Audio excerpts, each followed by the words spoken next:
Hai guys, selamat datang di channel Animanga Studio. Dan di video kali ini, gua akan membahas rangkuman web novel Mushoku Tensei Jobless Reincarnation volume 8 part yang keempat. Di video sebelumnya, kita diperlihatkan dengan adegan pertarungan antara Rudeus dan Raja Iblis Baghdadi. Di video kali ini, gua akan membahas cerita menarik perjalanan Ghislaine dan Eris yang telah berada di daratan suci pedang, serta cerita tentang sosok misterius bernama Silent yang membuat Rudeus gemetar ketakutan. Namun sebelum kita mulai, gua mau ngingetin untuk subscribe dan nyalain loncengnya supaya kalian tidak ketinggalan video terbaru.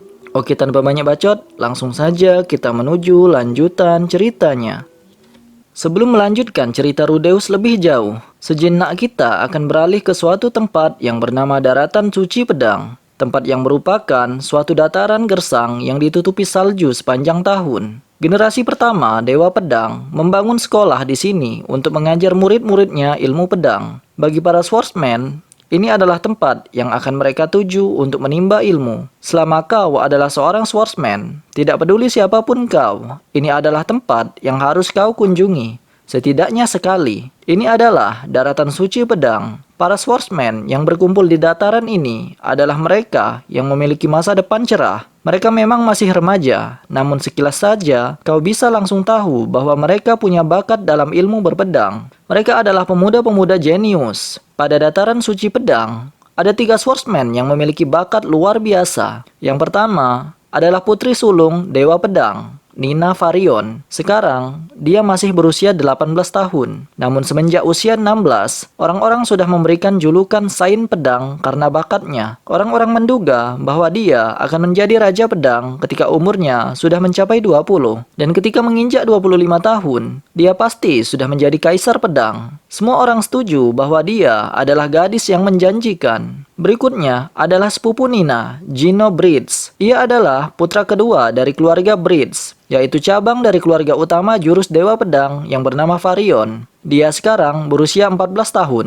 Sebagai seorang yang menerima gelar Saint Pedang di umur 12 tahun, maka dialah Saint Pedang termuda saat ini. Dia adalah seorang jenius yang berada setingkat di bawah Nina. Dan yang terakhir adalah Eris Greyrat. Sekarang usianya sudah 17 tahun. Dia dijuluki Mad Dog yang bisa membuat takut setiap orang yang menemuinya. Dan siapapun yang mengganggunya akan dihajar tanpa ampun. 2 tahun yang lalu, dia menginjakkan kakinya di daratan suci pedang bersama seorang ras hewan bergelar Raja Pedang bernama Ghislaine. Setiap hari, dia mendapatkan pelatihan yang keras dari gurunya. Bahkan, dia rela menyiksa tubuhnya sendiri untuk menjadi yang terkuat. Eris dibawa Ghislaine ke daratan suci pedang. Eris langsung menemui Dewa Pedang bernama Galvarion, yang saat itu didampingi oleh 2 murid terhebatnya yang kemampuannya sekelas swordsman tingkat Saint, yaitu Nina Varion dan Gino Bridge. Tanpa tata krama, Eris langsung berteriak kepada Dewa Pedang, "Lalat kecil seperti kalian tidaklah berguna bagiku." Tentu saja itu membuat Nina dan Gino marah. Namun, Dewa Pedang Galvarion menyuruh mereka untuk duduk kembali. Galvarion hanya tersenyum menanggapi teriakan Eris. Ia bilang, "Kau punya selera yang baik ya. Apakah kau datang ke sini untuk belajar ilmu pedang agar kau bisa menebas seseorang? Siapakah itu?" Eris menjawab dengan tegas, Dewa Naga Orsted." Mendengar itu, Galvarion membalas, "Hahaha, aku paham. Jika kau membandingkanku dengan Orsted, maka aku memanglah seperti lalat kecil baginya. Aku paham. Jadi hari ini, aku bertemu dengan seorang gadis muda bersemangat yang ingin menebasnya." Kelihatannya, sang Dewa Pedang begitu gembira melihat Eris. Ia tertawa terbahak-bahak sambil menepuk-nepuk lututnya sendiri. Galvarion lanjut bilang, "Bicara saja sih gampang. Dapatkah kau melakukannya?" Eris dengan tegas menjawab, "Aku bisa." Galvarion tersenyum dan bilang, "Baiklah. Mari kita lihat. Gino, jadilah lawannya. Dia adalah salah satu muridku yang termuda. Meskipun dia lebih muda darimu, dia cukup jago loh." Tak lama berselang, Eris dan Gino menerima pedang kayu yang dilemparkan oleh Saint Pedang satunya. Hurrah! Saat Eris menerima pedang kayu, Eris langsung menerjang Gino. Gino bahkan tidak sempat merespon. Dengan sekali sabetan pada pergelangan tangan, pedang Gino terjatuh. Sebelum Gino menyadari apa yang sedang terjadi, Ares menebasnya dengan pedang kayu. Aura membunuh yang sangat kuat. Gino seolah-olah melihat Ares menebasnya dengan pedang sungguhan. Lantas, Gino pun jatuh lemas. Semua orang di sana tercengang. Dewa Pedang kecewa dengan Gino karena terlalu naif dan tidak siap dengan serangan Ares. Baiklah. Berikutnya adalah Nina. Kau, bangunlah. Kali ini serangan baru boleh dilakukan setelah kalian saling bertatap muka di tengah. Meskipun serangan mendadak bukanlah suatu hal yang dilarang, namun kali ini aku ingin melihat teknikmu. Jadi, jangan menyerang tanpa aba-aba. Setelah guru besar menyelesaikan perkataannya, salah satu sain pedang menghadap ke Nina. Lantas melemparkan pedang kayunya. Begitu dia menangkapnya, Nina memberikan anggukan pada sain pedang itu. Pedang itu sedikit berat karena ada logam di dalam kayu. Ya, bisa dikatakan Nina curang pada pertandingan ini. Keduanya berhadapan di tengah dojo sembari mempersiapkan kuda-kudanya. Sain pedang berteriak, "Mulai!" Nina segera mengayunkan pedang. Pedang saling berbenturan. Pada saat itu, terdengar suara bising. Kemudian, pedang Ares hancur berkeping-keping. Nina merasa inilah kemenangannya. Namun sebelum menebas Ares, saat itu juga, wajah Nina kena jotos. Setelah itu, dagunya. Sementara dia sempoyongan, Ares mengirimkan tendangannya. Dan setelah dia jatuh, Ares lanjut dengan menungganginya. Sebelum dia sadar apa yang sedang terjadi, Ares sudah menyematkan kakinya pada kedua lengan Nina. Kemudian dia mendongak. Ia melihat setan haus darah yang mengangkat tinjunya. Hentikan, hentikan. Ketika kata-kata itu diucapkan, Nina sudah terkena beberapa kali hantaman Ares. Darah segar mengalir dari hidungnya. Giginya pun patah. Lantas, dia pingsan. Dia begitu ketakutan sampai terkencing-kencing. Lantas, muncul suatu genangan air berbau pesing dari selangkangan Nina. Ares perlahan berdiri. Kemudian, dia mengambil pedang kayu berisikan besi yang barusan Nina pakai. Dia kemudian mendengus. Dia menendang Nina ke tempat Gino yang masih terbaring tak sadarkan diri. Dewa Pedang bilang, aduh, maafkan aku deh. Tadinya aku meremehkanmu. Kalau begitu, biar aku yang menjadi lawanmu." Mendengar itu, Ares menggebrak tanah untuk meluncur menuju pedangnya. Lalu, ia segera melepaskan sarung pedangnya. Di sisi lain, Dewa Pedang perlahan menghunuskan pedangnya. Itu adalah pedang yang dilengkapi bilah gemerlapan terbuat dari emas. Itu adalah salah satu dari 7 pedang dewa. Itu adalah salah satu dari 48 pedang yang dibuat oleh pengrajin iblis, Julian Jalisco. Pedang tersebut terbuat dari tulang Raja Naga. Namanya adalah Pedang Iblis Nodobue. Pertarungan pun dimulai. Dalam sekejap, Ares terpental. Tubuhnya terbang, lantas menghantam gerbang dan menghancurkannya. Kemudian terbanting dalam tumpukan salju. Sang Dewa Pedang, Galvarion, kemudian bilang, "Ghislaine, rawat Ares. Mulai hari ini dan seterusnya, dia sudah resmi menjadi sain pedang. Mulai besok, aku sendiri yang akan mengajarinya teknik berpedang." Nah, begitulah kejadian 2 tahun yang lalu. Sejak saat itu,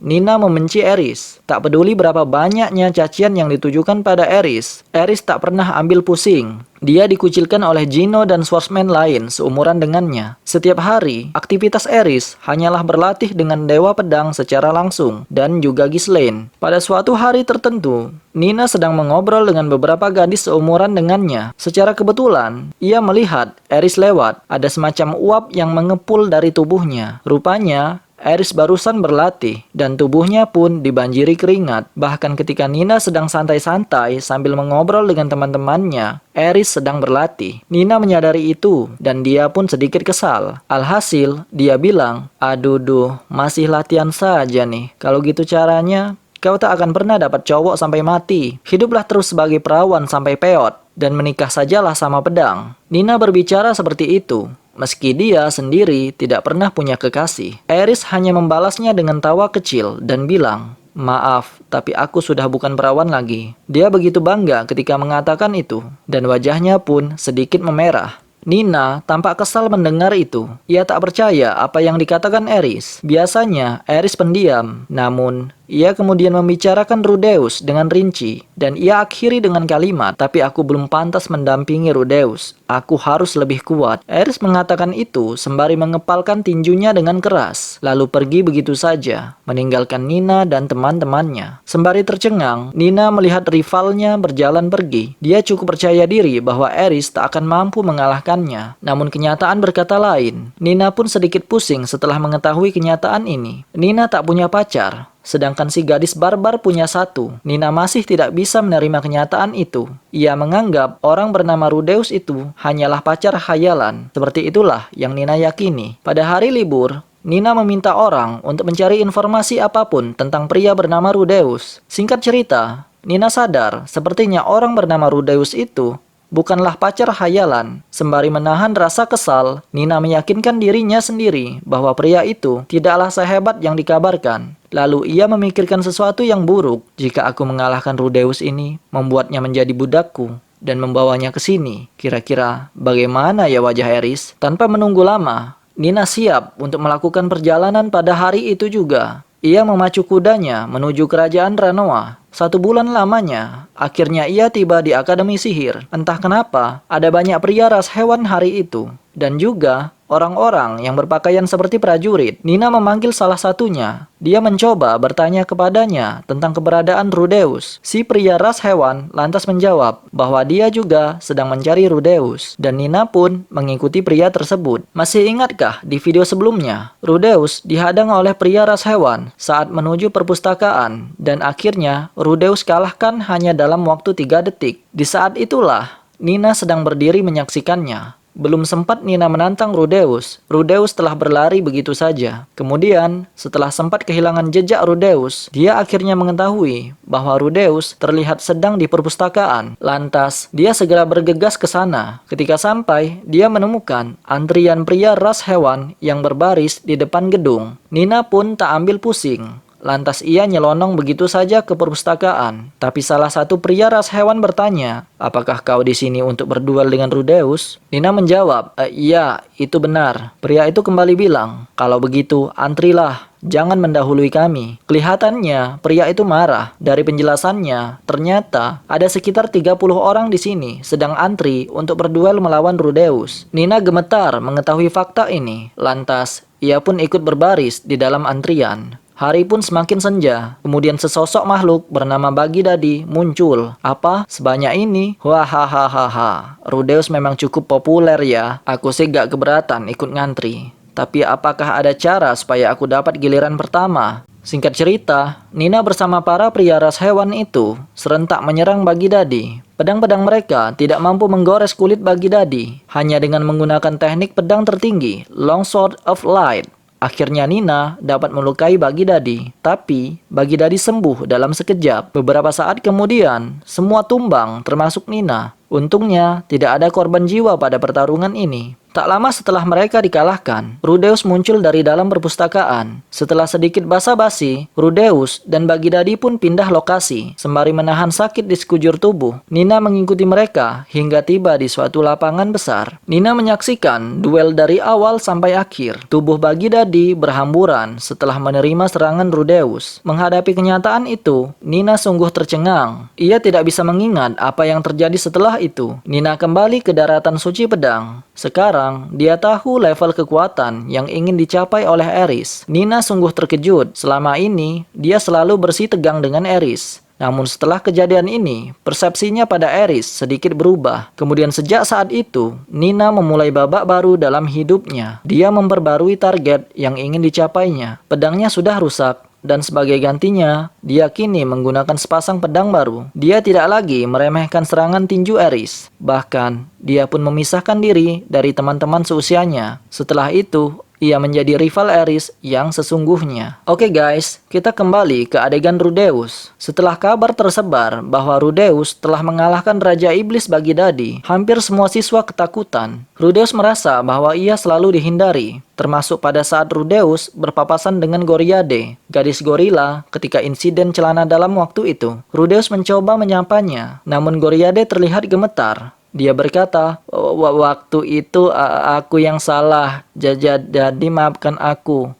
Kumohon maafkanlah aku." Kemudian Goriade berlalu begitu saja. Rudeus tidak menginginkan hal seperti ini terjadi padanya. Tapi seperti itulah adanya. Suatu hari, Rudeus seperti biasa mengkaji materi di perpustakaan. Semakin ia selidiki, semakin banyak pula kesamaan antara sihir pemanggilan dan teleportasi. memanggil, dan mengirim. Perbedaan antara keduanya hanya terbatas pada bentuk lingkaran sihir dan cahaya yang dilepaskan. Rudeus sepertinya perlu mempelajari sihir pemanggilan secara mendalam, tapi Rudeus tidak dapat menemukan orang yang tepat untuk mengajarinya sihir pemanggilan. Satu-satunya pilihan adalah ia belajar sendiri. Di tengah kebuntuan itu, Fitz berhasil menemukan sesuatu. Rudeus Kun, aku akhirnya menemukannya. Ada orang yang ahli dalam bidang sihir pemanggilan di sekolahan ini. Informasi itu Fitz dapatkan dari wakil kepala sekolah Jinas. Singkat cerita, Rudeus mengetahui bahwa orang itu adalah siswa khusus bernama Silent, teman sekelas Rudeus. Sedikit cerita tentang siswa khusus Silent. Jumlah prestasi yang diraihnya sudah tidak bisa lagi dihitung. Dia yang mengembangkan menu kantin, mendirikan rute transportasi untuk mendapatkan bahan-bahan makanan dari kerajaan Asura, menciptakan resep seperti hidangan mirip kari. Itu benar-benar mirip kari dari dunia Rudeus sebelumnya. Membuat seragam akademi, dan juga orang yang menggagas ide penggunaan papan tulis hitam dan kapur. Atas prestasi tersebut, Guild Sihir memberikan ranking A kepadanya. Apabila diteliti, semua ide-ide yang Silent pikirkan itu berasal dari dunia sebelumnya. Dan sepertinya Rudeus bisa menebak berasal dari manakah si Silent ini. Awalnya Rudeus sempat berpikir bahwa hanya ialah makhluk yang berasal dari dunia lain. Tapi setelah beberapa kali berpikir, Rudeus sadar bahwa tidak mungkin dialah satu-satunya makhluk yang berasal dari dunia lain. Terus terang saja, Rudeus agak takut pada orang bernama Silent ini. Namun, karena Rudeus mendengar namanya dari Fitz, maka dia pun memberanikan diri untuk bertemu dengannya. Lokasi Silent sekarang berada di lantai ketiga gedung penelitian. Rudeus mencoba untuk mengunjungi seorang diri. Beberapa saat kemudian, Rudeus telah sampai di depan pintu. Ia mengetuk pintu, kemudian terdengar suara dari dalam. "Silahkan masuk." Rudeus perlahan-lahan membuka pintu. Di dalam ruang penelitian, ada sejumlah besar buku dan kertas berserakan. Di setiap sudut ruangan ada peralatan sihir yang tidak diketahui fungsinya. Ada juga sejumlah besar kristal sihir dan batu sihir yang menumpuk bagaikan gunung. Seseorang sedang duduk jauh di dalam ruangan. Rudeus kehilangan kata-kata saat dia berbalik dan berkata, "Oh ya ampun, kita bertemu lagi." Terlihat seorang gadis berambut hitam dan mengenakan topeng putih polos di sana.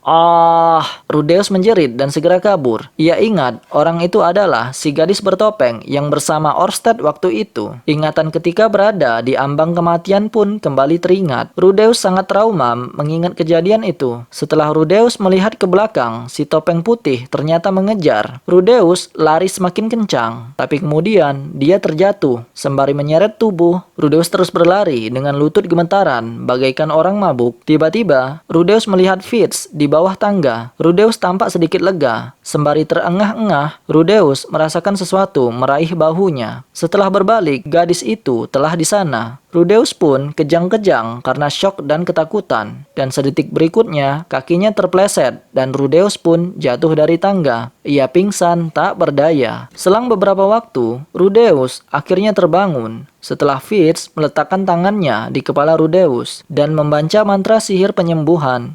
Rudeus Kun, kau sudah bangun. Aku khawatir tiba-tiba kau jatuh begitu saja dari tangga. Sembari mengangkat tubuhnya, Rudeus mencoba melihat sekeliling. Ia menyadari bahwa ia telah berada di ruangan medis. Hanya ada Fitz dan Rudeus. Namun setelah Rudeus memutar kepala ke sisi lain, Rudeus terkejut tanpa sadar. Ia telah jatuh dari tempat tidur. Seorang gadis bertopeng putih juga berada di tempat ini. Kemudian, orang itu mendesah dan menatap Rudeus. "Betapa lancang. Mengapa kau begitu takut? Bukankah aku yang menyelamatkanmu waktu itu?" Sepertinya kau tidak mengingatnya karena kau sekarat." Rudeus bilang, Di mana Orsted?" Gadis bertopeng itu menjawab, "Dia tidak di sini. Dia orang yang sibuk. Jangan khawatir. Untuk sementara, dia tidak mengincarmu." Fitz Senpai menggaruk belakang telinganya. Kemudian dia bertanya pada gadis bertopeng, Aku tidak mengerti percakapan kalian. Hubungan apakah yang kau miliki dengan Rudeus Kun?" Gadis itu menjawab, "Kami tidak memiliki hubungan apapun." Singkat cerita, gadis bertopeng menjelaskan pertemuan Rudeus dengan Dewa Naga kepada Fitz. Kemudian, dia menyerahkan selembar kertas dari saku dadanya kepada Rudeus. Di sana tertulis dalam bahasa Jepang, "Shinohara Akihito Kuroko Seiji." Gadis itu bilang, "Aku punya 3 pertanyaan untukmu. Jawablah dengan jujur. Apakah kau ingat kertas ini? Apakah kau mengerti kata-kata ini? Dan terakhir, yang manakah dirimu? Akhirnya semua jelas. Gadis ini adalah eksistensi yang sama seperti Rudeus. Rudeus perlahan-lahan menanggapi pertanyaan itu dalam bahasa Jepang. Tak satu pun aku mengenali nama-nama itu.